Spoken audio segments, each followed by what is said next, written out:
Hey, Ben here, and today I want to talk about defining and measuring your KPIs. Now, KPIs, key performance indicators, are exactly that. They are the key performance indicators of your business. Now, most businesses will have KPIs. They'll have KPIs that they monitor and look at. The problem is, a lot of the time, most businesses are looking at some surface level KPIs. They're not really digging any deeper. So it might be that, most businesses will look at top line things like overall sales, and things like that. But that will tell you sales, yes. And obviously that's what most businesses are kind of hung up on, is sales, because it's really important to drive business growth, and everybody needs sales. The problem is, by the time there is a problem in sales or with sales, you've missed the chance to correct it before that point. So when I say about defining KPIs, you need to look at your entire sales process from kind of lead nurture all the way through to the sale, and then also how you execute when that comes in, client happiness, retention, upsells, client happiness and health, even employee happiness and health. You need to go along the whole process and work out what the most important factors along that are. So, for example, it could be that we're monitoring leads. So we want to measure the amount of leads that come into a business, but we're going to want to split those out into inbound leads and, say, self-prospecting leads. But we want to look at, what's our kind of hit rate. So the leads that are coming in, and then what are the stages after that? So for an inbound lead, what's the number of inbound leads? How many of those inbound leads actually go on to become an opportunity? What does that number change to? Then from an opportunity, how many of those do you get a chance to, say, pitch? And then how many of those do you get a chance to sell? Because when you're actually looking at those figures, instead of just getting hung up on the sales figure, if suddenly you notice that your leads drop down, you know that there's a problem with that lead source, or there's a problem with a lead source, depending on what you're measuring. It might be that your leads are fine, but suddenly you're just not, the amount of pitches that you're making goes down.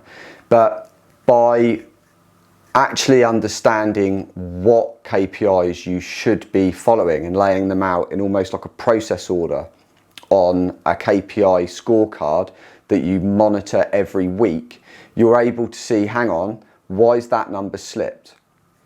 Once you've got that scorecard, you can then identify, right, what are the numbers that these should be to keep that box green or red? So it might be that, for example, you want 10 leads every week, and you know that based on your kind of conversion rates through those process, from, say, lead to opportunity to pitch to sale, you know what those percentages are. You know how many sales you need.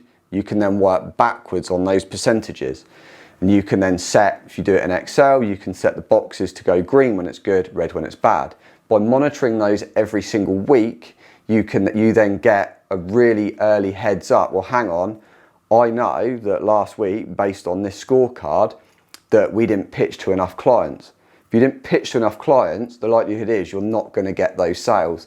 That's going to hit that sales figure, and it might be that, I don't know, if you normally close, within 4 weeks of a pitch, in that next 4 weeks, you're going to end up with a shortfall in your sales because your pitch rate, or the amount of pitches you're doing, has dropped. Now, I've just covered this purely in the sales side of things.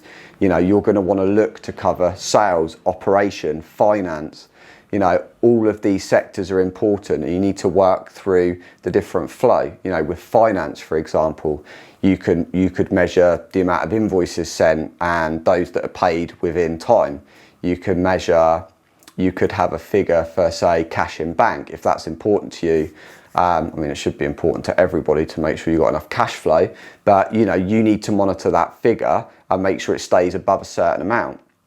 But by tracking every week and looking at that scorecard going down, you say, well, hang on, that box is red. We know we need to focus on the red box. That's the important one. A lot of the time when you see board packs, or you see kind of pack for the monthly meeting or the presentation that's done. There's lots and lots of figures that are bounded around, but it's like, well, okay, well, that's good. But, you know, if the figure's really good, then great. But what we really need to focus on that week is the red figure. Why is that red? What do we need to change? And we need to get on it quickly. Because if the week's allowed to go red for too long, that's when you end up with a problem at the end. So, you know, in summary, it is really important to identify what those important KPIs are. And I would recommend that you have like less than 14. You do not want pages and pages of these. You want the key performance indicators. Each department can have their own indicators that they monitor, but they should flow through into just a few of the key ones that you're going to monitor on a weekly basis to make sure they stay in line. These are the indicators that ultimate health for the business. You know, this is like surviving, you know, prospering, you know, you're doing well if you're green in all of these boxes. But this will give you a really, really early heads up as to what isn't working, so you can jump on it quickly rather than waiting a whole month or two to suddenly go, we've got a sales problem. And actually, when you've then got to track it all the way back in the process to go, oh, actually the problem is here. And if we'd fixed this 2 months ago, we wouldn't have this problem now. So really important that you're measuring the right KPIs. You know, I hope this video's helped. Are you using KPIs in your business? I hope you are. Are you using a weekly scorecard, or are you kind of measuring different KPIs on more of a monthly basis? As normal, hit me up in the comments and let me know what you're doing.